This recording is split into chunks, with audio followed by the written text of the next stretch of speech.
IT job కోసం try చేస్తున్నారా? Coding ట్యూటర్లో training తో పాటు స్టైఫండ్ అండ్ 100% జాబ్ గ్యారంటీ.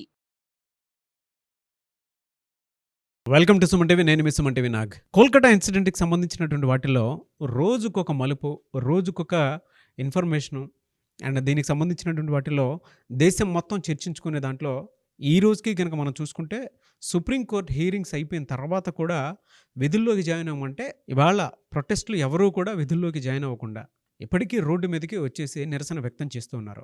అంటే అక్కడ ఏ రేంజ్లో జరిగి ఉంటే ఇవాళకి కూడా దీనికి సంబంధించిన 1 మంత్ అవుతున్నా కూడా నిరసనకారులు బయటకు వచ్చి నిరసన చేస్తున్నారు అనేటువంటిది దీన్ని బట్టి మనం అర్థం చేసుకోవచ్చు. అంటే ఇది యావత్ దేశం ఎందుకు ఎదురు చూస్తుంది అనేటువంటి విషయాలు చెప్పడానికి ఇంతకంటే గొప్ప ఉదాహరణ సరిపోదు మనకి. సో అది ఇప్పుడు ఉన్నటువంటి అప్డేట్స్ వరకు కనుక మనం చూసుకుంటే ఏం జరిగింది అనేది ఈరోజు మనతో పాటు హైకోర్టు అడ్వకేట్ రవీంద్రనాథ్ గారు ఉన్నారు. వారి మాటలు అడిగి తెలుసుకుందాం. Hello sir. హాయ్ అండి నాగరాజ్ గారు. సార్, ఇప్పటి వరకు జరిగినటువంటి 30 days అయిపోయిందండి, 1 month అయిపోయింది దీనికి సంబంధించి. సో ఇప్పటి వరకు ఉన్నటువంటి అప్డేట్స్ ప్రకారం కనుక మనం చూస్తే ఏ విధంగా ఉందంటారు? ఇప్పటివరకు ఉన్న అప్డేట్స్ విషయానికన్నా ముందు నిన్న సుప్రీంకోర్టులో ట్రయల్స్ అయిన తర్వాత ఈరోజు కొన్ని చకచక పరిణామాలు అయితే బాగా అద్భుతమైన మార్పులు అయితే జరగడం జరిగింది. ఈరోజు సెప్టెంబర్ 10వ తారీఖున జరిగిన సంఘటన సంబంధించి చెప్తున్నాను. ముఖ్యంగా ఆర్జికర్ మెడికల్ కాలేజీలో ఉన్నటువంటి కొత్త ప్రిన్సిపాల్, అంటే సందీప్ ఘోష్ గారి ప్లేస్లో వచ్చినటువంటి కొత్త ప్రిన్సిపాల్ మానస బందోపాధ్యాయ గారు ఒక ఇనిషియేటివ్ స్టెప్ తీసుకున్నారు ఈరోజు. ఆ కాలేజీలో చాలామంది డాక్టర్లు ఉంటారు. అయితే ఈ డాక్టర్లలో కొంతమంది, ఒక 51 మంది డాక్టర్లకి ఈరోజు నోటీసులు ఇచ్చారు మానస బందోపాధ్యాయ. డాక్టర్స్కి, resident doctors, training doctors, working faculty, రకరకాల అన్ని పోస్టులు కలిపి నేను చెప్తున్నాను. 51 మంది డాక్టర్లకి ఒక నోటీస్ ఇవ్వడం జరిగింది. ఎందుకంటే ఈ జరిగిన 1 monthలో కొంతమంది వీళ్ళని అంటే ఈ డాక్టర్స్ కొంతమందిని ప్రభావితం చేశారు. భయపెట్టే విధంగా కొన్ని లేనిపోని రకరకాల న్యూసెస్, అంటే అన్కండిషనల్ లేకుండా, అంటే ఎటువంటి భయం లేకుండా ప్రజల్ని భయభ్రాంతుల గురించి చేసే విధంగా రకరకాల అప్రజాస్వామికమైన పనులు చేసి పెట్టారు వీళ్ళు. ఈ 51 మంది డాక్టర్ని ఈరోజు మానస బందోపాధ్యాయ గారు ఏం చేశారంటే ఒక నోటీస్ ఇష్యూ చేసి రేపు సెప్టెంబర్ 11వ తారీఖు సాయంత్రం 5 గంటల్లోగా వీళ్ళందరినీ కూడా ఒక డిసిప్లినరీ కమిటీ వేశారు. ఆ కమిటీ ముందు మీరందరూ కూడా అటెండ్ అవ్వాలి, మీ యొక్క ఎక్స్ప్లెనేషన్ చెప్పుకోవాలి, లేకపోతే మిమ్మల్ని విధుల నుంచి తొలగించే అవకాశం ఉంటుంది. కాబట్టి రేపు సెప్టెంబర్ 11వ అందరూ వచ్చి అటెండ్ అవ్వాలి అని చెప్పి ఒక గట్టిగా స్ట్రాంగ్గా నోటీస్ ఇవ్వడం జరిగింది నిన్న మానస బందోపాధ్యాయ గారు ఆర్జికర్ మెడికల్ కాలేజీ నుంచి. అంటే ఇది ఎందుకు ఇంత కీలకం అయిందంటే ఆర్జికర్ మెడికల్ కాలేజ్ యొక్క ప్రక్షాళన స్టార్ట్ అయింది.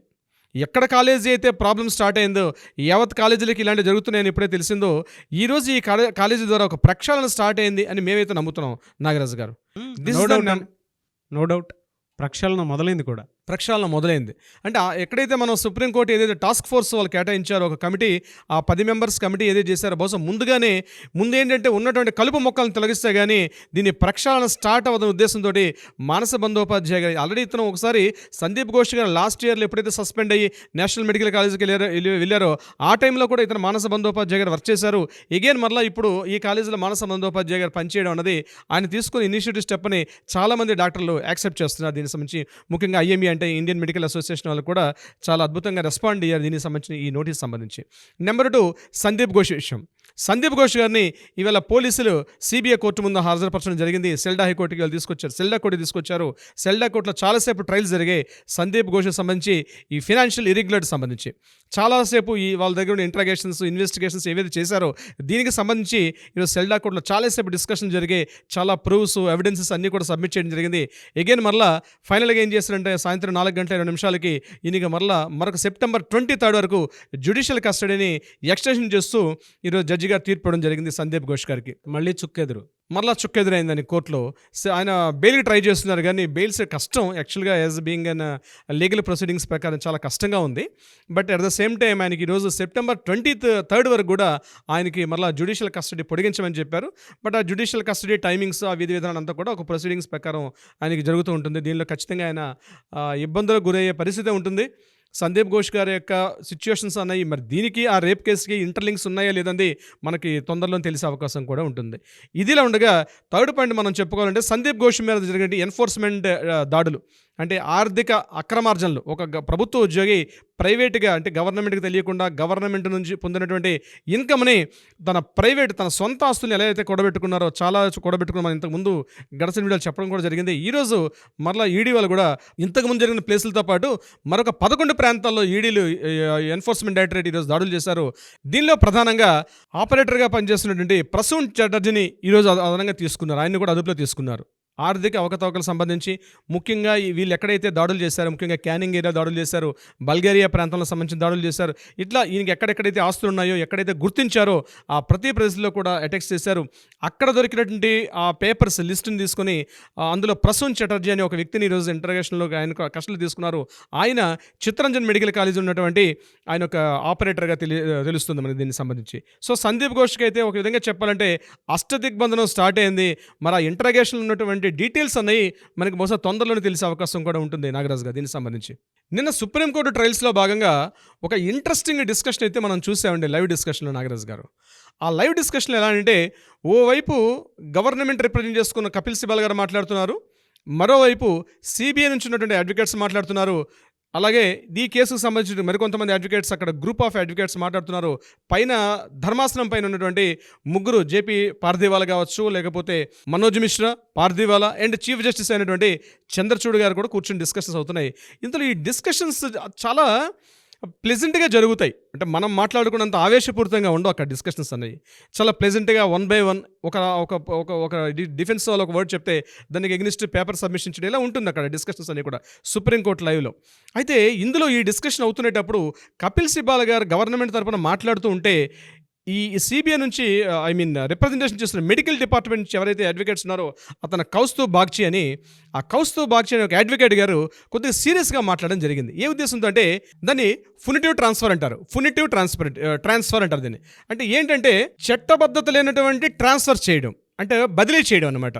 ట్రాన్స్ఫర్స్ చేస్తూ అంటే ఎట్లాంటి బదిలీ అంటే ఏదైనా క్రిటికల్ సిచ్యువేషన్స్ వచ్చేటప్పుడు వితౌట్ ఎనీ ప్రయారిటీ లేకుండా ఇమీడియట్గా ట్రాన్స్ఫర్ చేసే విధానం మీద బహుశా అటువంటిది ఏదో డాక్టర్స్ ఫేస్ చేసినట్టున్నారు ఇష్యూ సంబంధించి. అయితే ఈ కౌస్తుభ్ బాగ్చి గారు ఏం చేశారంటే చాలా సీరియస్గా ఆ సిచ్యువేషన్ అంతా ఒక కూల్ మోడ్లో జరుగుతుంది. కపిల్ సిబాల్ గారు అపార మేధావి, ఈనో సుప్రీంకోర్టులో ఆల్మోస్ట్ మోర్ దాన్ 27 years నుంచి నంబర్ ఆఫ్ కేసెస్ చూశారు. అసలు అవతల వాళ్ళని ఎట్లా డిఫెన్స్లో నెట్టాడో ఆయన తెలుసు. ఒక కీ పాయింట్ రిలీజ్ చేస్తారు, అవతల వాళ్ళు ఆవేశపడేట్టుగా చేస్తారు.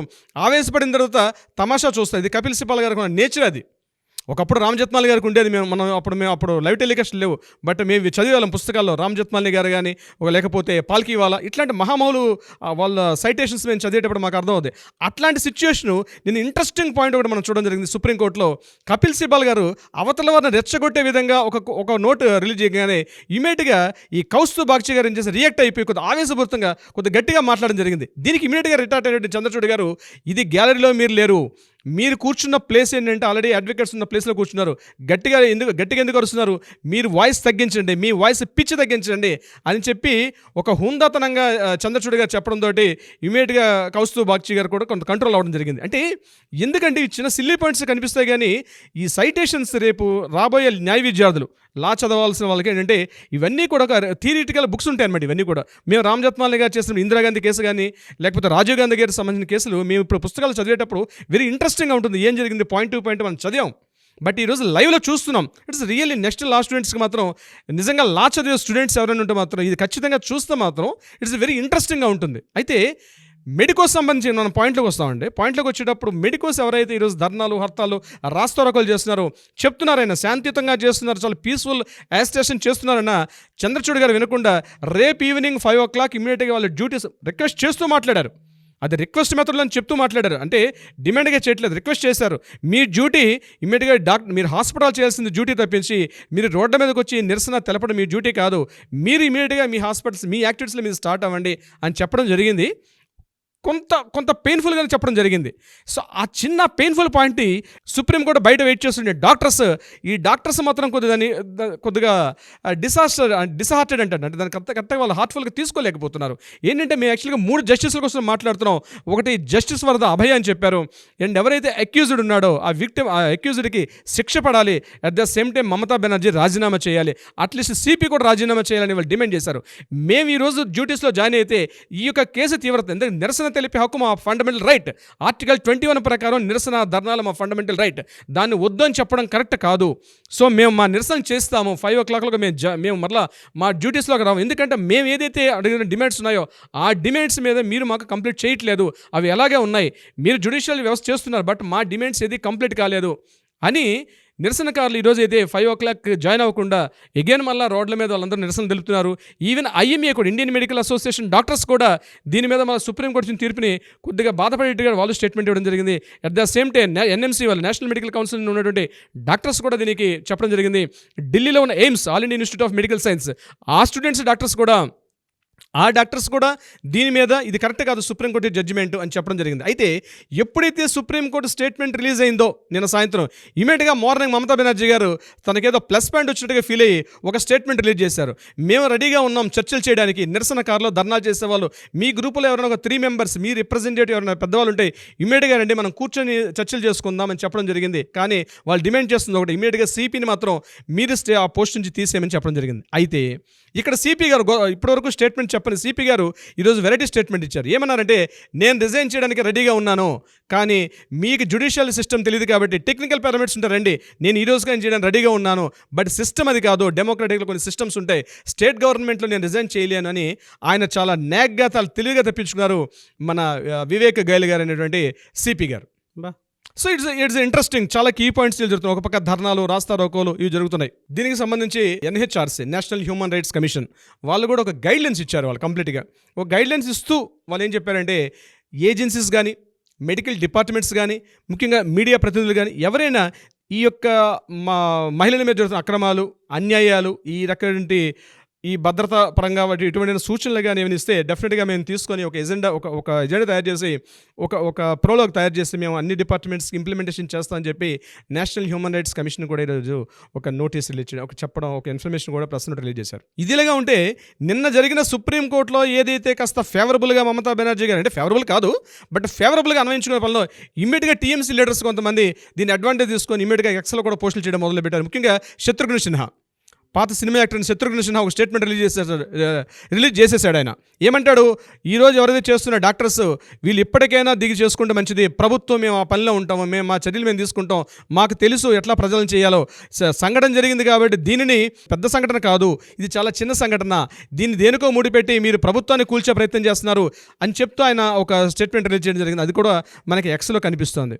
ఇదంతా ఇంట్రెస్టింగ్ ఉంటే మమతా బెనర్జీ గారు మరొక ప్రెస్ నోట్ రిలీజ్ చేశారు. లాస్ట్ ఆల్మోస్ట్ మన ఈ యొక్క కంటెంట్ మనం మాట్లాడుకునే సందర్భానికి బిఫోర్ ఆవిడ ఒక ప్రెస్ నోట్ రిలీజ్ చేశారు. ఆవిడ ఇచ్చిన స్టేట్మెంట్ బహుశా రేపు రాజకీయాల్లో కొంత సంచలనం కూడా రేకెత్తించే విధంగా ఉంది. అదేంటంటే, ఇది బంగ్లాదేశ్ కాదు,